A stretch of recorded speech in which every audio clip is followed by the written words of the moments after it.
guys, quick little update. I've been super busy with work, but I dug out all my engines and stuff. This 350, for some reason it's missing the oil filter and the starter. I don't know why, because this was a running driving engine. The only thing I did is I put a brand new clutch pressure plate throwout bearing on it, and I put that NV 4500 5-speed on it, with intentions of this going in my C30. And a brand new carburetor, air cleaner, valve covers, new water pump, brand new headers, brand new wires. I've got the distributor I'm rebuilding, and of course I still got to get a cap and rotor, and I got the plugs and stuff. This engine was already dug out. That was a 270 I did the Will It Run video on. The Lockley, it's on hold for a little bit. I got to get caught up on work, and then I can get back on that, hopefully, if I get the shop cleaned out.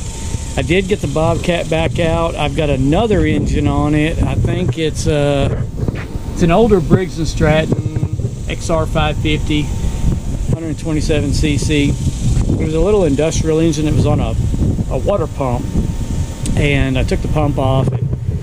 The carburetor was just super bad. I think I've made a video of me getting it running, just sitting on the ground. It runs good now, and it works to move that thing around. And a lot of this stuff is for sale too, by the way. I've got this old Land Rover V8. It's a little bitty one, like a 3.5 liter, all aluminum block heads. It's got headers on it. I've got the 5-speed and the transfer case, and I've got the hydraulic clutch pedal and master cylinder, and somewhere I've got the slave cylinder that goes on the transmission. I've misplaced it. But this thing hasn't ran in a couple of years, and I drug it out last weekend, put a battery on it, fuel pump, and she fired right up. That thing sounds great. And it's also got a new clutch pressure plate throwout bearing, and them parts are super high for these things. I mean, I paid probably 3 times for that what I paid for the clutch and everything for that. And I spent a little extra because I had the flywheel turn.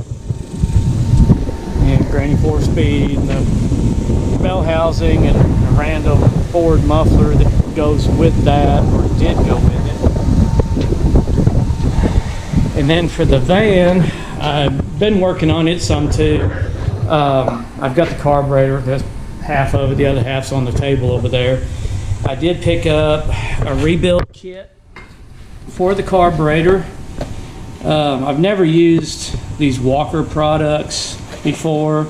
I mean, all the parts inside look the same. The only thing was, you know, the old kits, of course it's been years since I rebuilt the Quadrajet. The old kits had the entire accelerator pump assembly. This one don't. It just has all the little pieces to rebuild your pump, your rod. You got to use your rod, and you just use all the little diaphragms and stuff, but it doesn't matter. Got the carburetor kit, got new plugs, a brand new set of wires. This starter is going to go on that 350 that's sitting outside, since I don't know what happened to that 350. But anyways, or the starter for that 350. Then I've got this little Kubota 3-cylinder diesel. This was a direct pull out of an older, I can't remember what it was, little Kubota riding mower, garden tractor type thing. It's liquid cooled. This runs. I think it's 16 horsepower. There was nothing wrong with it, other than just being dirty. It runs fine. This is, I believe it's a Mitsubishi.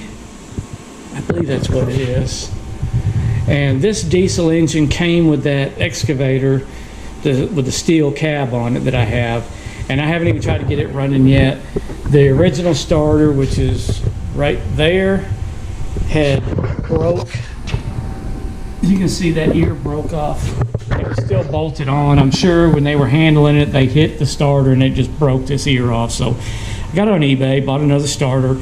I did hitch up a battery and just spin it over good, and it turns over fine. It's got compression. I haven't tried anything else with it since then. And I do a lot of work in the floor too. This is the Honda V-twin that I had up on that table. I pulled the flywheel. I went through the the breather assembly, I couldn't find anything in there that's bad, so I'm gonna say this thing's got bad rings. It's just weird that it pumps oil and then it don't, unless the rings are just sticking and unsticking, sticking and unsticking, which is possible, I don't know. But I really want to put that on the Bobcat that's sitting outside, that little one, and I don't know if I'm going to be able to or not. If it's going to do that, I'm not going to be able to put it on there. And I really don't want to rebuild it. I mean, I can find another old engine that doesn't smoke, and really all that calls for is a single cylinder engine anyways. I think it had a 16 horse Kohler in it. So I'll probably find a, 14, 16, 18 horse single cylinder, throw it on there. This Kubota. Just another quick little note. I did get a little something accomplished today. I had this wire running to the electric lock, just literally wrapped all the way around this, and it looked like hell, which I still need to tidy this up a little bit here. But for now, it's got the slack in it. I'm gonna put some kind of old car part or something on top of here to kind of disguise that. But I drilled holes in the tube, ran it down. Of course, this tube is solid, so there's a joint, so I had to come back out, go back in, and then run it out here, and then it comes out and goes to the electric lock.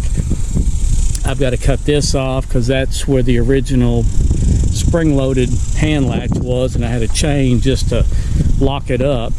And I still got other stuff to do. I got to put a pin in this, but you can pull that out and it's no longer locked, but it's not going to let the gate opener open. It's still attached to the gate, kind of. I've got to tidy these wires up a little bit more, but I did take an old drain box and made it, well, it works good. You can't open it until you, and I've got the wiring and the batteries inside there, which is not designed to be like locked up. This is more just to keep the